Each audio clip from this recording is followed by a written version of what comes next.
dropped out and I wanted to start afresh. So right now, I don't know where that last one went. Right now we've axed out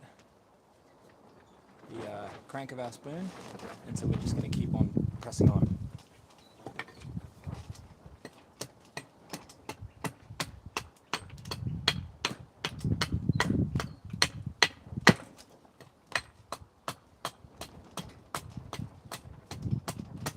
And there's a fine balance to be met with how you swing your axe, which is worth mentioning.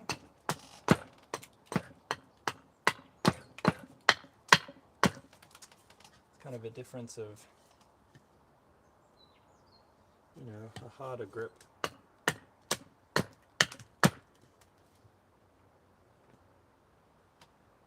Okay.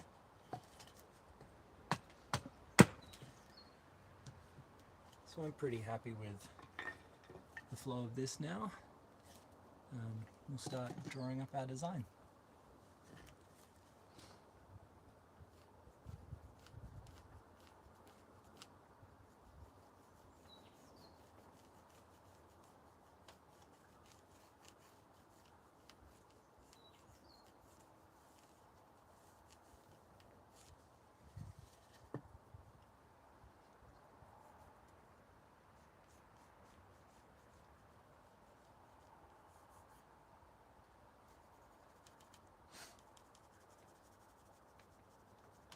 I've actually found myself using smaller cooking spoons lately, so I think this one is going to fall into that category because it is a little small. Again, welcome back everyone. Sorry I had to pause that last live stream. It just got a little funky. The video was looking a little bit weird, so I thought I might just reset and start again.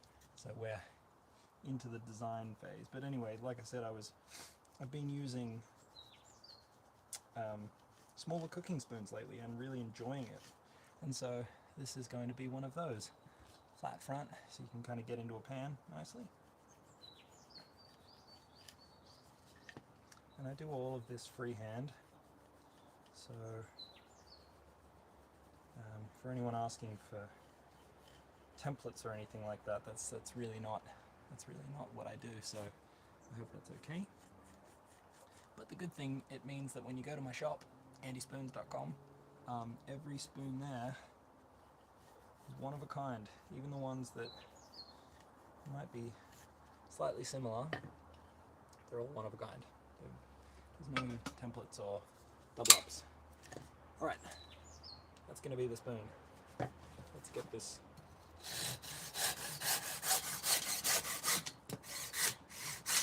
Using the Silky Big Boy 360 medium tooth. Really recommend this saw.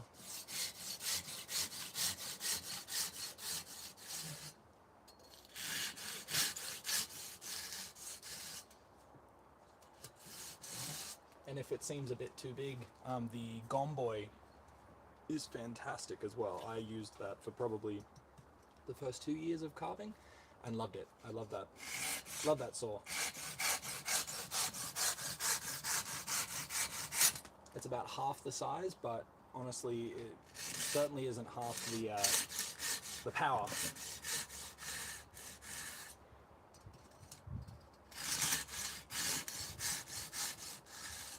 But personally, I really love the big boy because then, you know, this way, for example, I just cut this diameter really comfortably. It's a really full cut. Okay, so all set up with our stop cuts. Let's spit them out.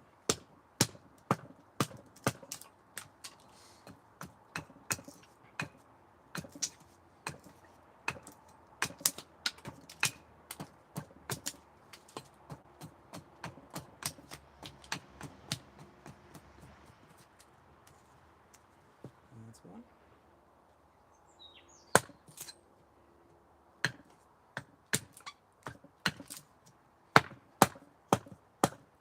a bump cut is a really nice, safe way to make sure that you're not axing too close, because that's getting pretty close to the line. So I kind of like giving it a little bump. I need to remove a fair bit of material accurately.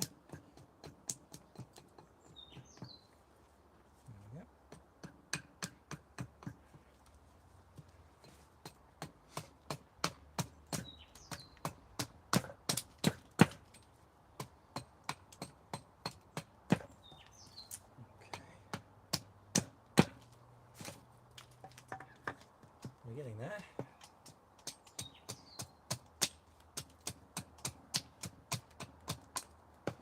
And like I said, feel free to let me know if you have any questions. I'll be doing my best to check in and look up when I can.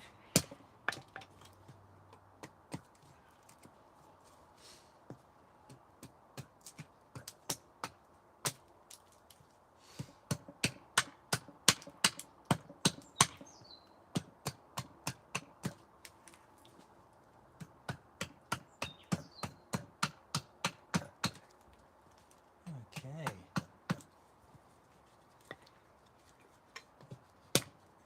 In the home stretch for the axe work.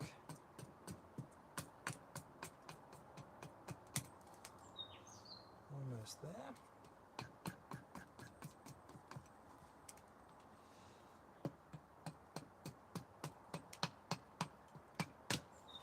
The rest of this I can do with the draw knife, which we will do together.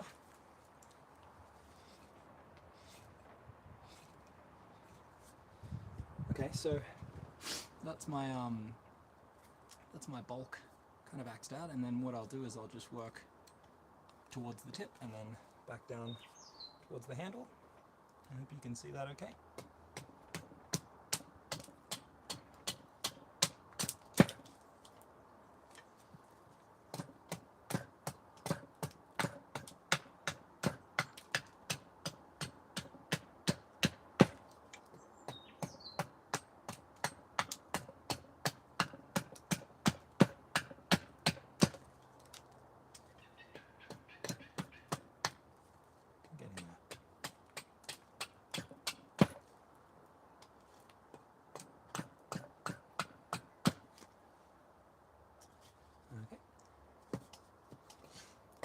Get this handle shaped out, and then this will be all good. I actually could have stopped a little bit earlier and moved to the draw knife, but to be quite honest, I enjoy doing this with the axe, and at the end of the day, you got to do what you enjoy. So that's what I'm doing.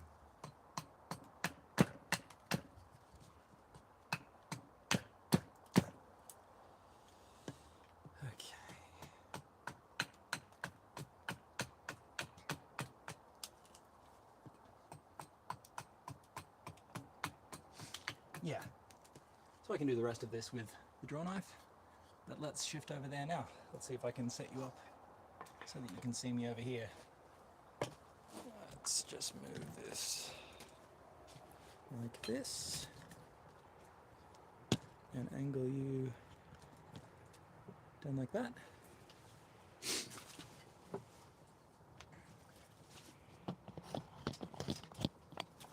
And then I might just move this microphone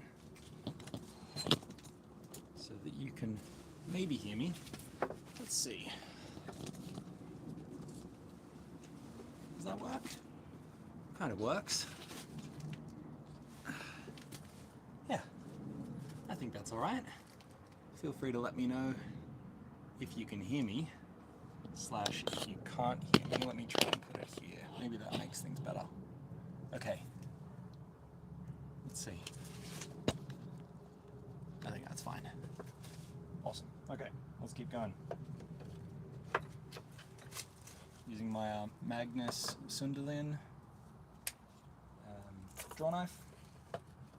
Start this way so you can see what I'm doing. Is that close? close enough? Yeah.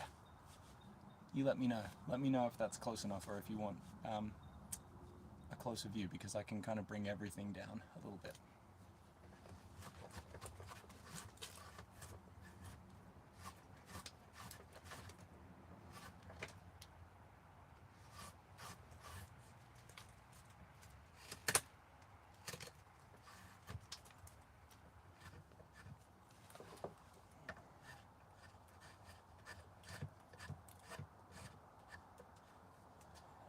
Really, all the draw knife work is doing in my process is just smoothing everything out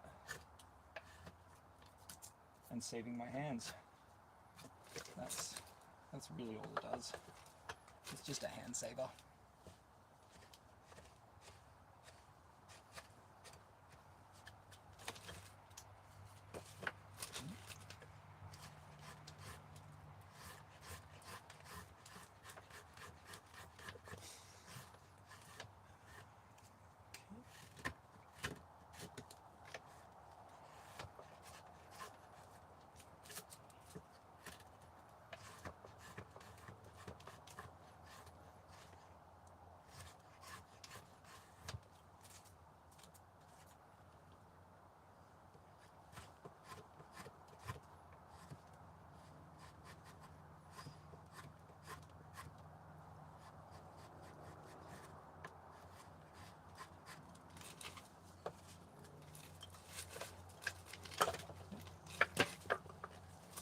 I think the jaws on my draw knife need some work.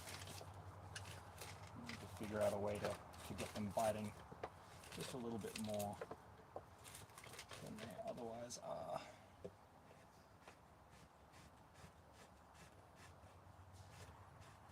But they do the job.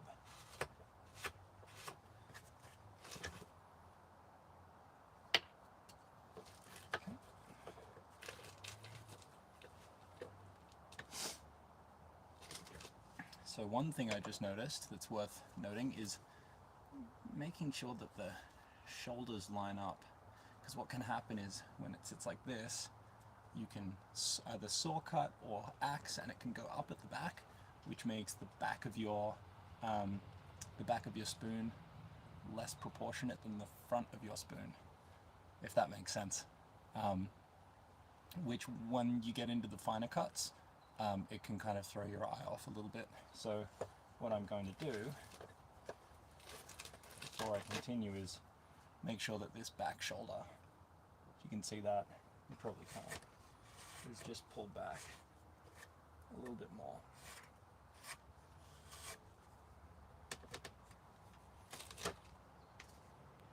Yeah, that's way better.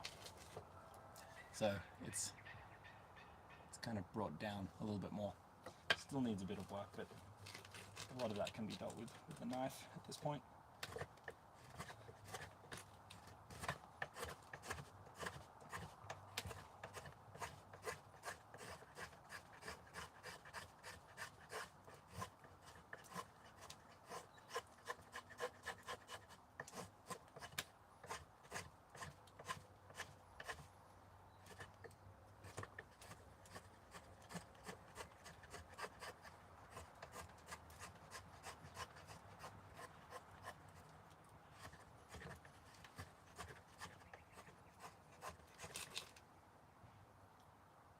Okay, on the home stretch.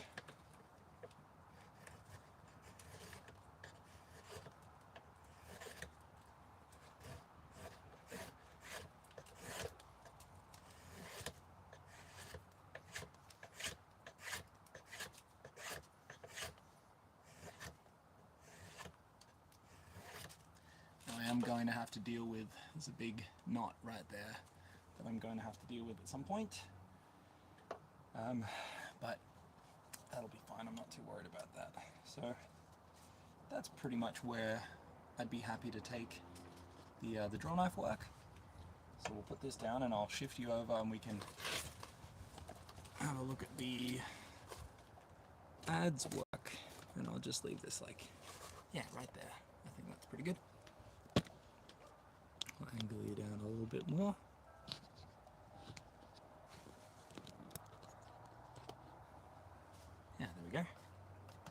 that.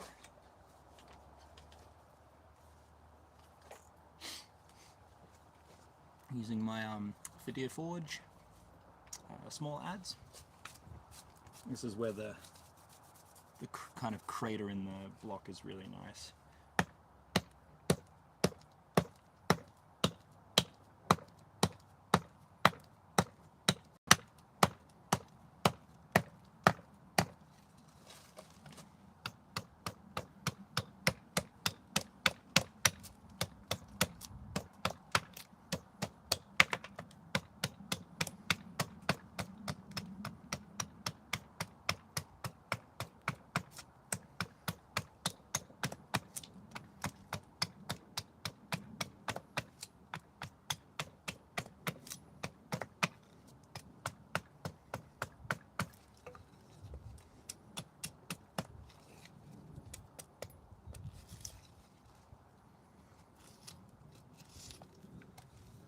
Alright, and then I like to do a little kind of push gouge like this, just to get all those little extra bits a little more smooth out. It really doesn't matter because I'm going to be coming back with the hook knife anyway.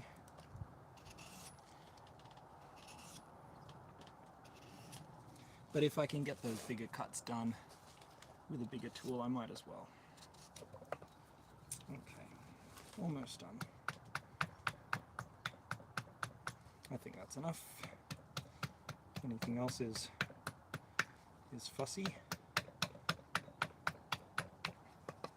There we are. That was pretty quick.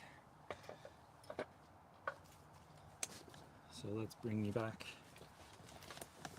to where I do the finer cuts. Sorry if that hurt your ears. Like I said, still figuring this out. I'll have to have a listen back to this when I'm done and double check. Okay, so I've done everything in the rough stage, and now because I'll need to leave this to dry, it's not going to be a completely finished spoon, but it's going to be pretty close. Right now I'll probably just hollow out the bowl a little bit more, and then maybe even redraw and recheck my design. Actually, I'm going to do the Slade stuff. So, because I want to make sure that my sides are nice and proportionate. Because right now they do not look to be.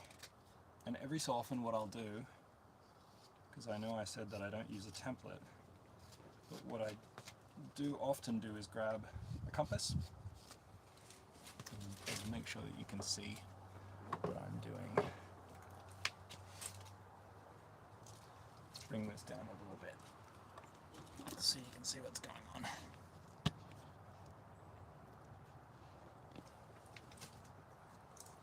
See if that helps a little bit. There we go.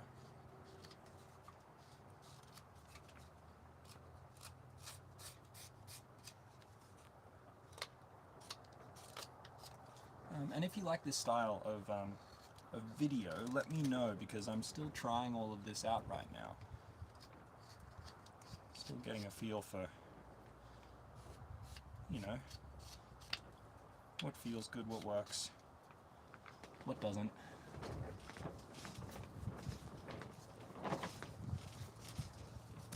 But at the end of the day,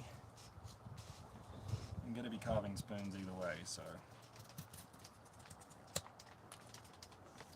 if that's what you're here for, then you've come to the right place. Oh, it's hard to hear me. I'm sorry. Okay. Thank you for letting me know.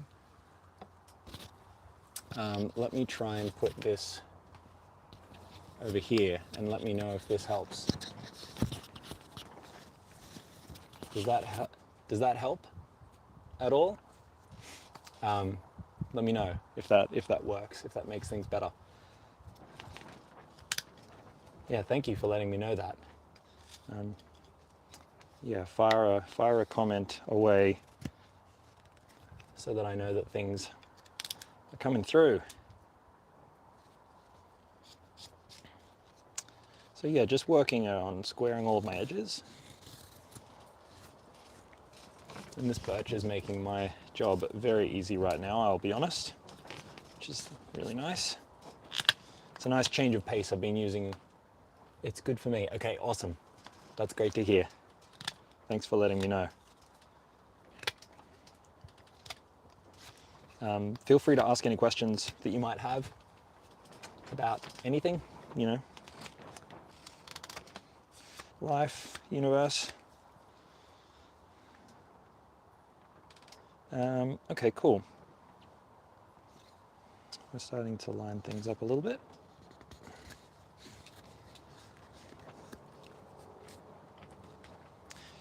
So what I might do is I'm going to flatten anything. Oh, maybe, yeah, I think this is about as good as the audio can possibly get, to be honest, with the mics on me. It really can't get much better. I would recommend winding up your volume as high as you can get it, because I'm doing all I can on my end, to be honest. Sorry, so what I was going to say is what I might do is flatten this top and then potentially redraw. Oh, it helps. Okay, awesome. I might redraw just the bowl because I want to make sure that everything's nice and centered. And usually I'd be moving through these sections a lot faster than I am right now. But because we're doing a bit of a live stream, bit of a Q&A, I figured I'd take my time. It gives me more time to answer some questions and have a chat. So yeah, I'm just going to basically peel away all of my lines, because sometimes what can happen is you can start carving and a bit of the grain might throw your eye off, or you know, certain things can just kind of mess with your design a little bit. So sometimes it's nice to just wipe the slate clean, start afresh, which is what I'm going to do. So I'm going to literally cut away my center line as well. And I can very easily redraw this right now. I'm just going to make sure that things feel square, because honestly, that's the big thing about carving, is you need to be prepared to constantly be looking. You're always looking, always double checking your work. And there's nothing wrong with that. Like I said, often I would be moving through this a lot quicker, but because we're chatting here, I'm not in a rush. Hey, whereabouts in the Pacific Northwest? I miss that coastline. I lived in Vancouver, British Columbia for over 10 years. That landscape has a very special place in my heart. Very special place. Okay, let's redraw these center lines and get everything lined up. I think I'll actually grab the compass as well. I think this is a nice way to just kind of show, oh, Idaho, right on. Very cool. I will admit, I've only driven through Idaho, but it's big sky country, which I do love.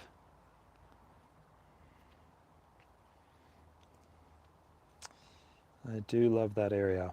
Okay, so I'm just gonna scribe my center line, because I feel like my eye was getting a little thrown off by the grain just then.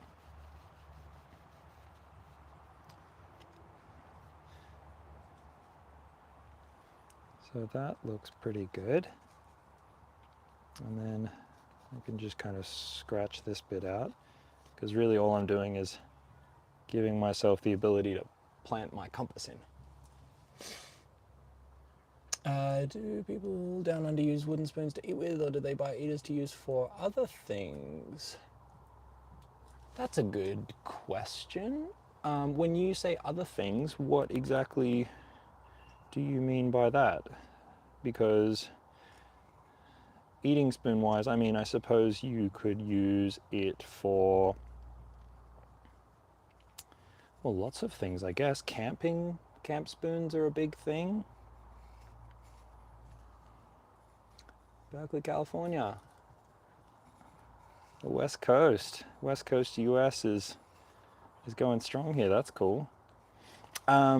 So sorry, yeah, for other things, I would be curious what your thoughts would be on those other things.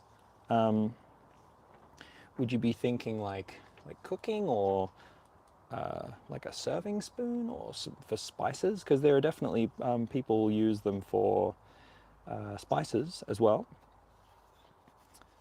So just to fill in what I'm doing right now, I'm basically just drawing a bunch of different curves from the center point, and then I'll just link them all up.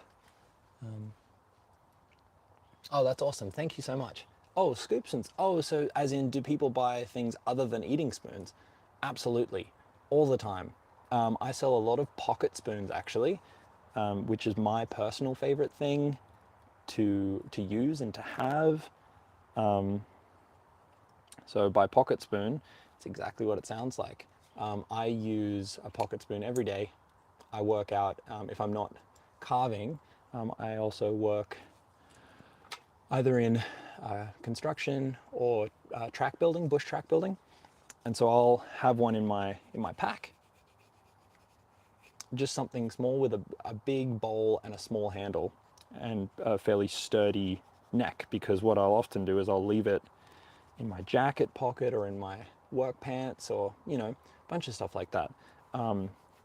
But spice scoops, huge thing for sure.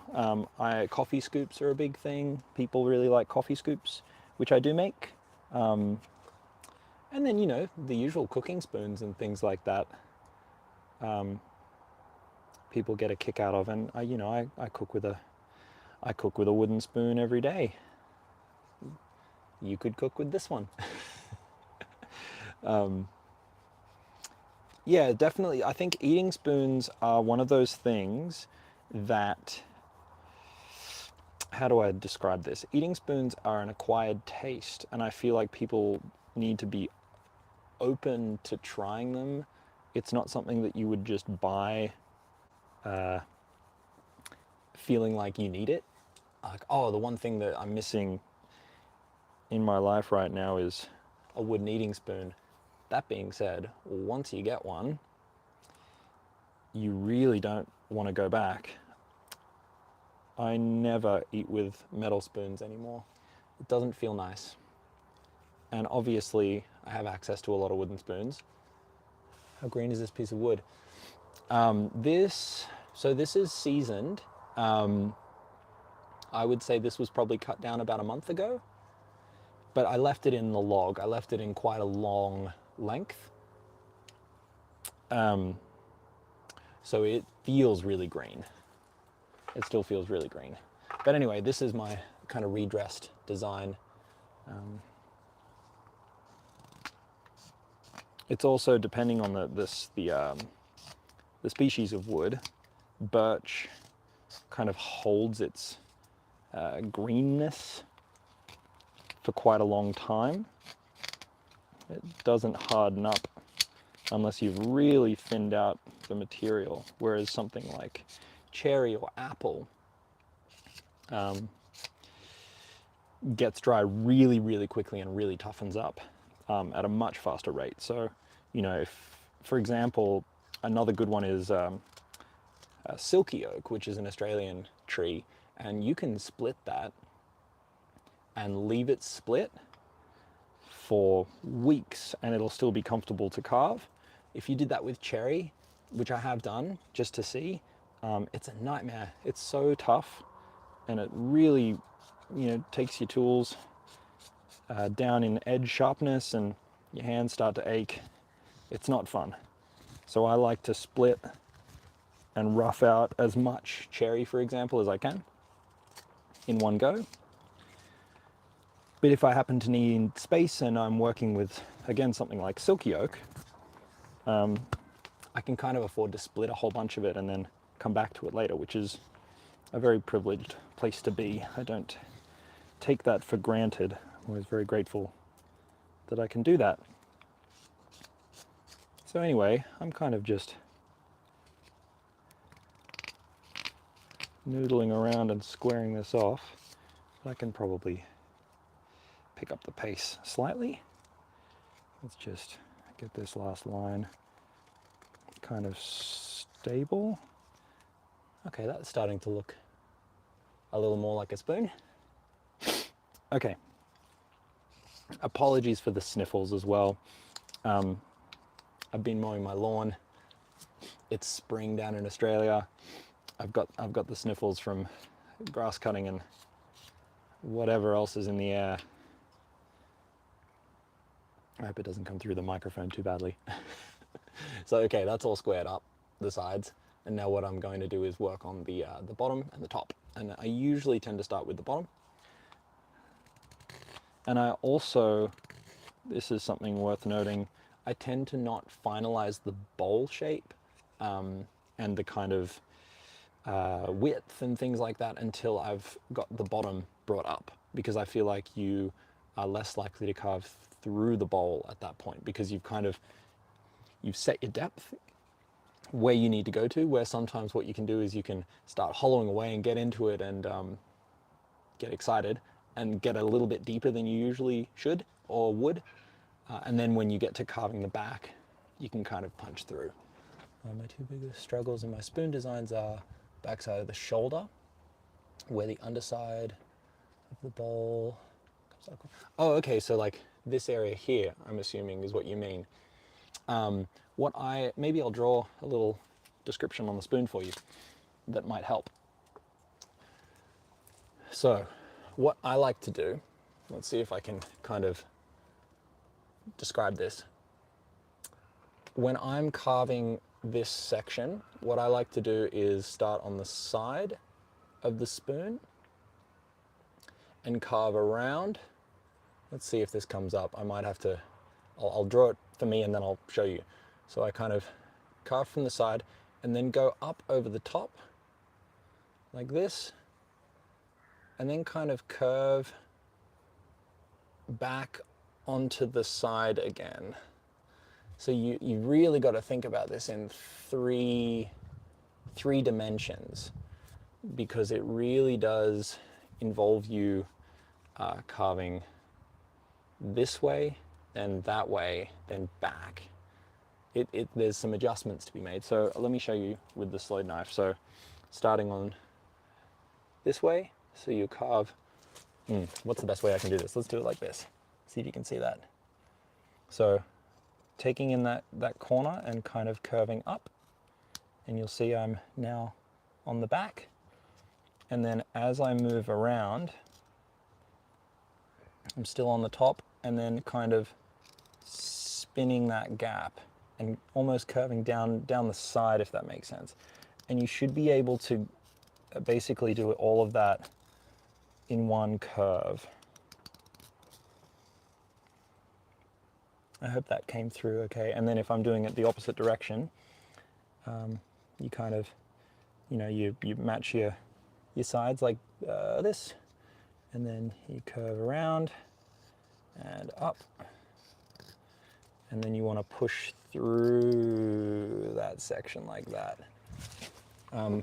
I would usually be doing it like this, pulling towards myself, but I kind of like this. A good rule of thumb is if you can travel that whole line without diving into the grain, then you're on the right track. If you feel some resistance, so for example, if you twist too much and you're going back up the spoon, the handle, it'll want to dive, or you'll be carving against the grain. Whereas if you can kind of flow from the back of the spoon all the way down to the handle, or on this side, from the back of the spoon all the way down the handle, then you know that that's kind of where it wants to go. Angle's too sharp. It could be, I mean, it could be a bit of both. Oh, and so I think I know what you're talking about. You're talking about coming back up this way.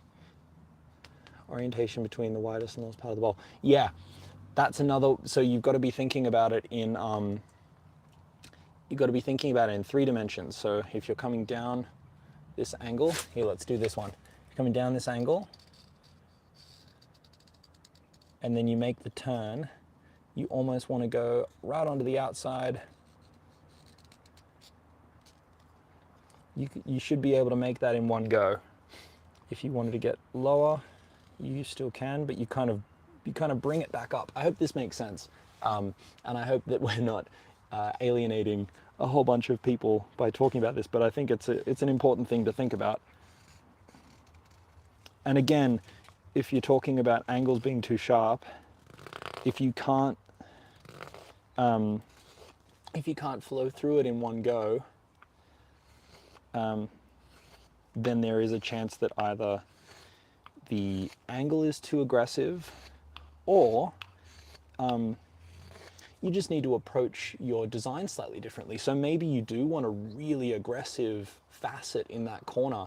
Then it's just a matter of either making a stop so that you can come back into it from a different angle, or using the very, very tip of your knife, because the less surface area you have, the tighter the turn. So if I wanted to make this section here, if I wanted to turn on that, which I will, let's just do that. Let's go like this. I would use the very tip of the knife, like that, if that makes sense. If I tried to use the back of the knife, I'm trying to push all of that steel through, and it'll want to bind, which is no good. So the tip of the knife is really your friend in a lot of ways. Okay, I got a bit distracted with what I was doing, but that's okay. I think we're starting to look like a spoon. At this point, really what we're doing is we're grabbing our initial design and we're just condensing it. We're pulling it all back in. I hope that helped, by the way. I hope I could kind of explain that to some degree in a way that helps, because sometimes you can never be sure.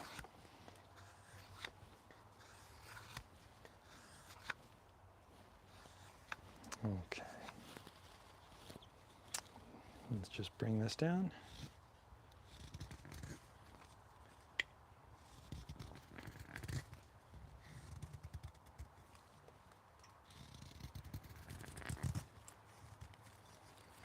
I think I want to make this one a hard stop on the handle. I kind of make these decisions as I go as well, just for the record. Sometimes I'll want to make that a curve, sometimes I'll want to just kind of cut it off. And in this instance, I want to cut it off.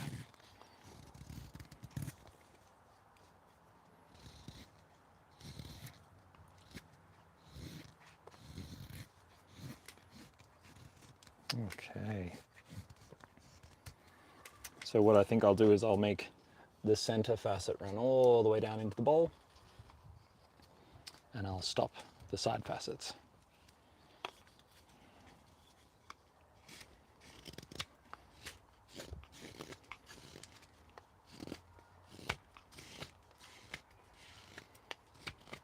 Okay. Checking my angle here. It's looking pretty good. Go stop that right there. And stop that right there. But yeah, if there are any other carving questions, which of your spoons tend to sell the best? I would say people buy cooking spoons the most.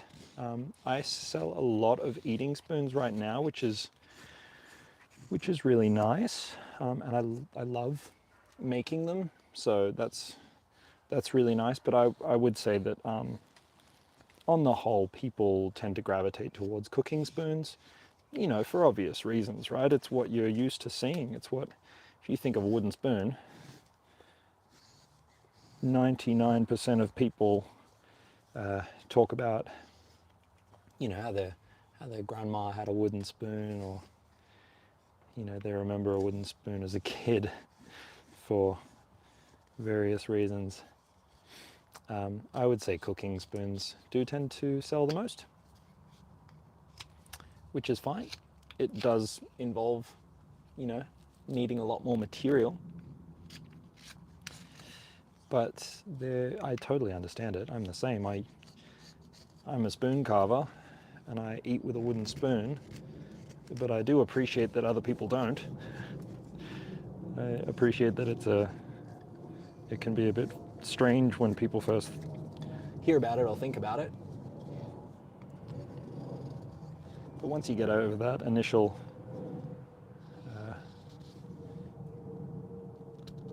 confusion, I suppose you could say, you never go back. Eating with a wooden spoon is pretty nice. Okay, now I'm really bringing in my lines. I want to make this a little more delicate. It started a bit bulky for me.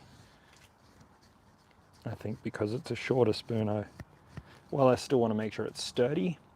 I want it to feel kind of, you know, a little more elegant. My handle to feel a bit more elegant. Oh. Do you ever carve dry hardwood? I don't. Is there a reason I don't decorate my spoons? There isn't a reason why I don't decorate them, to be honest. I do some chip carving from time to time.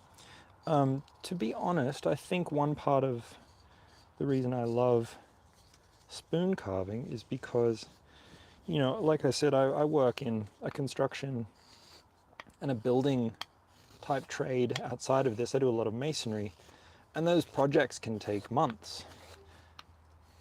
And I love the fact that I can carve a spoon, you know, how long is it? It's 42 minutes and I'm ambling through, and this will be done in, you know, realistically another 10 minutes. I love that. I love that I can just, you know, finish this in the time I've been talking with you, and then I get to just move on to another one. And that's personally really satisfying to me. This thing done. I just want to fix the mic. That's personally really satisfying to me, to just kind of keep moving forward, and, you know, and that's not to say that sometimes when I have the time, sitting down and doing a little bit of chip carving on the handle or something like that is really nice. But quite often for me, I carve very functional spoons, and so I want to make sure that, you know, if I'm doing chip carving too low on the handle, that's where food gets caught up, and, you know, that's annoying for everyone. Same with coal rosing, less so because everything's sealed up. It's mostly just a time thing for me. I really enjoy being able to just, you know, essentially finish something in an hour. Because this is so green, still quite wet, I am going to finish this and then leave it to dry out of the sun, probably just overnight, and then I'll finish it tomorrow afternoon or at some point during the day. But yeah, we're starting to look like a little bit more of a spoon. And I would say that if I was just sitting here working without chatting, I would probably very much be on to the next cooking spoon by then. But but we're getting there. We're just hanging out, you know? Okay. So there's some kind of proportions that are kind of throwing my eye off a little bit here. What I think I'm going to do is I'm going to switch to the Tuka cam. I think what it is, it's the end of the spoon is a little high on one side, and I think that's throwing my eye off. This is the one downside, I would say, of not using a template is that when you do everything freehand, it doesn't take much to throw your eye off. That's looking better. Yeah, because you are doing it brand new every single time. But that's all right. Oh, thank you so much. That's very kind of you. All right, let's get into the bowl, because right now I'm just mucking about. So I will start by using my large hook, my Tuka cam. And we'll hollow out this bowl nice and quick.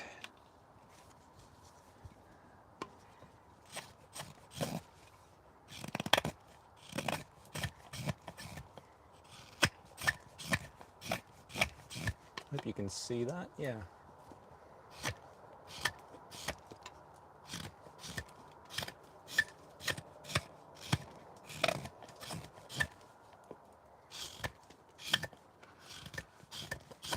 I like to pivot. This is a 50 mil. And I do like the 50 mil because it means that I can do scoops and eating spoons with this as well. Even though it looks like quite a large hook, the actual radius, when you think of an eating spoon on the kind of larger end of things, for sure, 50 mil does the center really, really easily. And if it means that, you know, I have to kind of work a little bit more for a cooking spoon, because I'm using an adze to do most of the hollowing, I don't mind if it takes a little bit longer.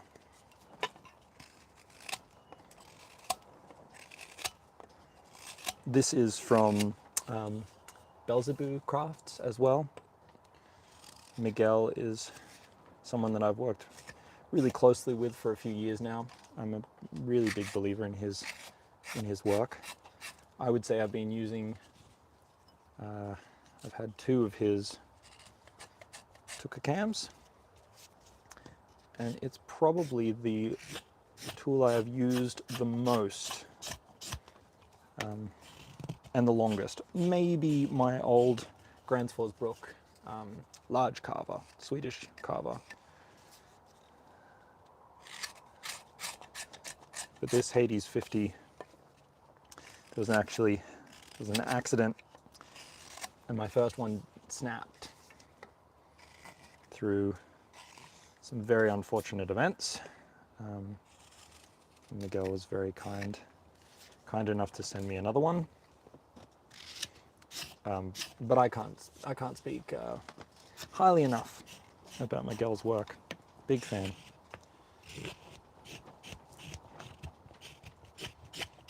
But we're almost done with the roughing stage of this. It's starting to get not too thin,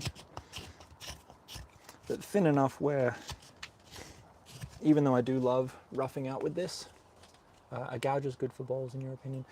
Sure, gouges are great, but they require 2 hands or a clamped space.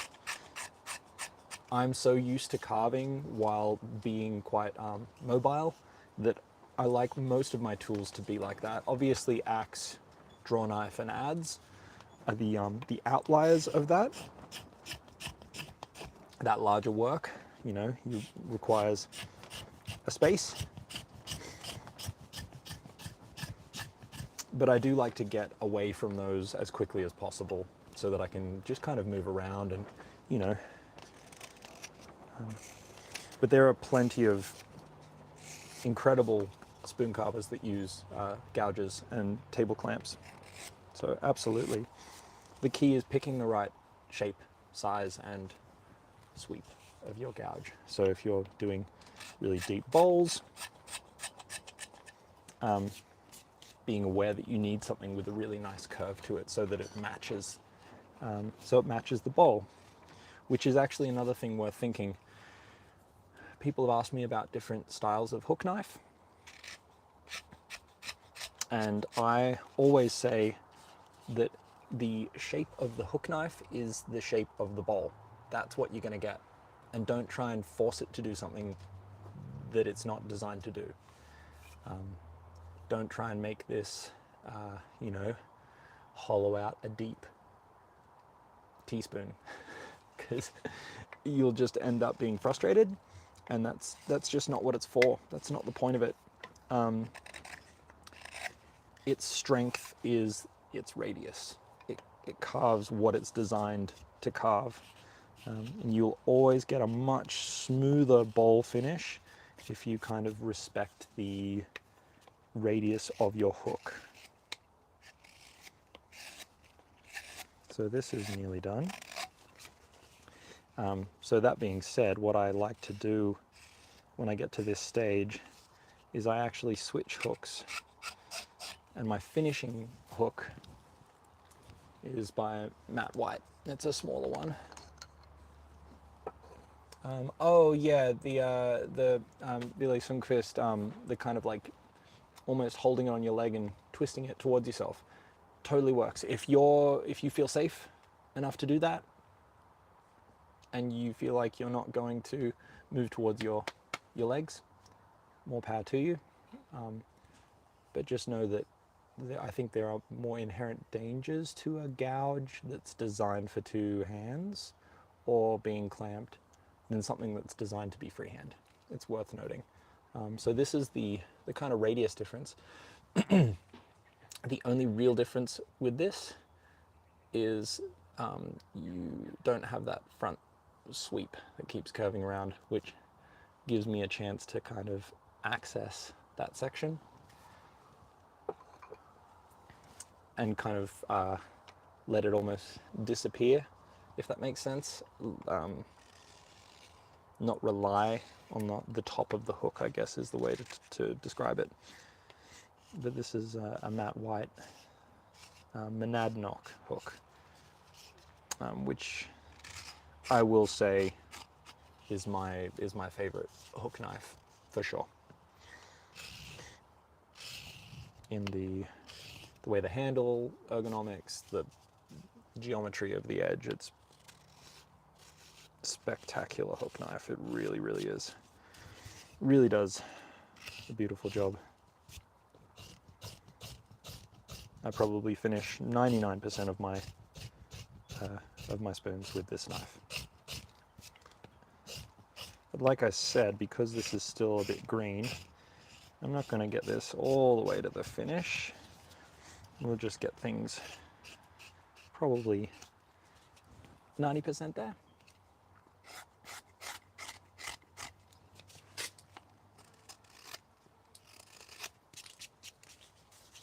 Okay, gouges for small scoops. Yeah, they're great for that, for sure. It's all good stuff, you know. That's the cool thing about the carving community and just the craft itself, is that as long as it's safe, it's the right way to do it. I'm a big believer in that. I don't like telling people that my way is the best way, because I don't think that there is a best way. I think there's a safe way and an unsafe way. And those are the hallmarks, I think, of directions that you should take, is when it's safe. Do you sharpen these from the inside of the hook? So because these are hollow ground, these have a hollow ground on the inside, I use a dowel for these, and then I use the Tormek wheel to strop the outside. I never sharpen the outside of these. And the Tormek, I've considered talking to them about whether their wood turning jigs would work, but again, you only want to sharpen the inside of a flat over hollow hook knife, which I just use a dowel, and it's totally fine. I was planning on recording a video of exactly that today, but I think I've run out of time. But I will be doing a sharpening video on hook knives, outside and inside bevels, in the next week or so. So definitely yeah, keep posted and check that out, because it's something that a lot of people have a lot of questions about, and I can totally understand it. It can seem like a strange process when you're starting, and it's a lot easier than you think. The outside bevel is harder, absolutely. Outside bevel's a lot harder to work with because there isn't really a system that's designed for it, but there are definitely ways to build your own little muscle memory and process in order to get it very, very sharp.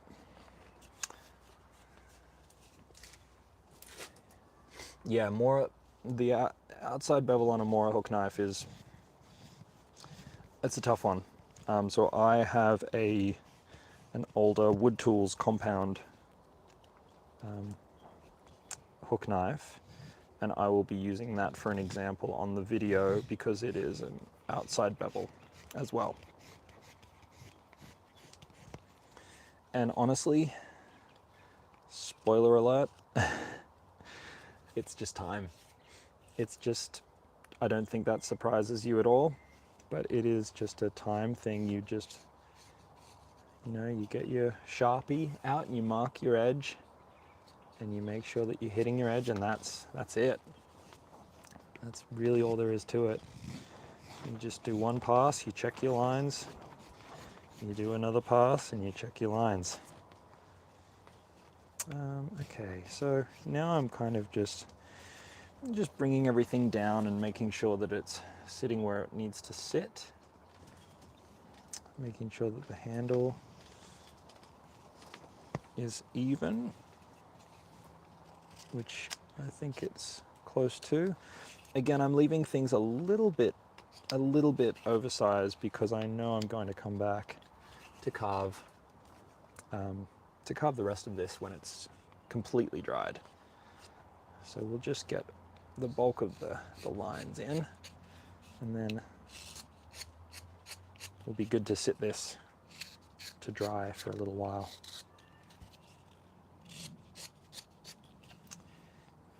Just get this back section curved up nicely. Because it's a cooking spoon, I don't want it to curve too much. Just needs to be enough to, kind of grab something and whip it around a little bit. Okay. Softening things on the top. I think I want to make this a little rounder over the top, just a little bit. Which basically just means adding a whole bunch of facets. As soon as you start to round something, you just basically flat, and then round it off and then start again. Thank you so much for tuning in, mate. I really appreciate that. Thank you for asking all the questions, and all the best. It's been a pleasure hanging out with you this afternoon. Okay, I think we're nearing the end anyway. If anyone else has any other questions, please feel free to ask. I would love to answer them.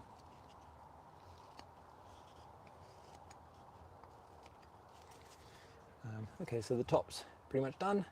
I'm just gonna angle out that bottom section. Maybe give this back shoulder a bit of definition.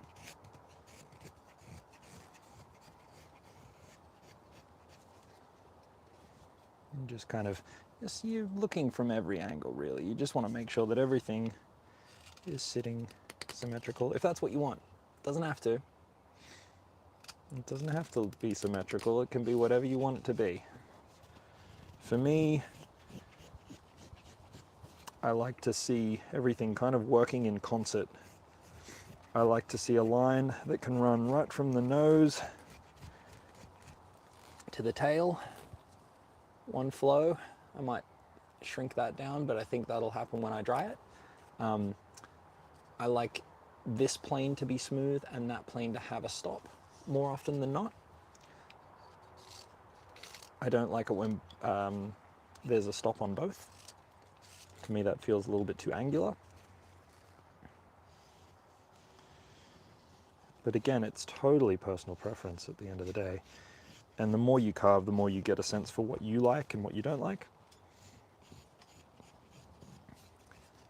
And I think a really important thing if you're wanting to do this a little bit more or take it a little bit more seriously is when you carve something that you don't like, really figure out why. I think that's a big part of it. If you look at something and say, I don't like the look of that, do everything you can to try and focus in on what it is that you don't like so that you can, address it or play with that area. For me, what I don't like is when the curve of the back is pushed too far forward, if that makes sense. The highest point, I like it to drop away. I like it to drop away fairly neatly. So I think I'll still want to make this area a little bit smaller. And this is getting into some pretty nerdy, detailed stuff, I will be the first to admit. But when you after the couple of thousandth spoon, you start to think about things like that. Okay.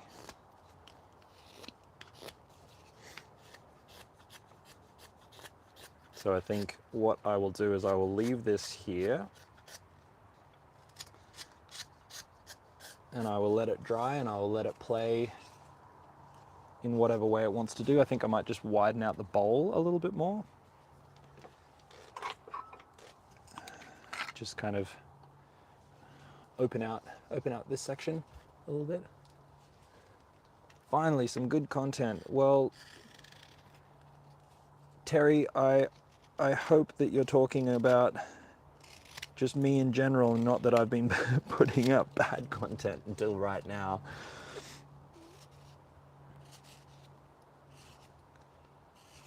But thank you either way. That's very kind, I think, of you to say. So yeah, like I said, I'm just widening out the rim of the bowl. And then what I'll do once it's dried is I will go back through and the nerdier the better. Agreed. Agreed. Well, we can get right into the weeds. Don't you worry about that. If you all haven't subscribed, consider it because I can get real nerdy.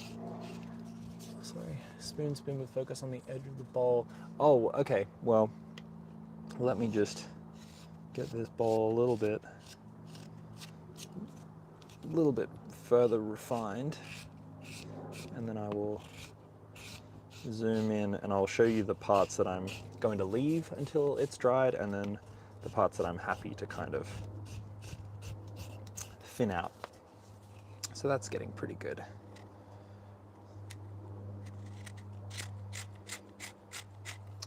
Yeah, the right at the bottom, so okay, let's focus in on this, see if you can focus on that. I don't know if that'll focus.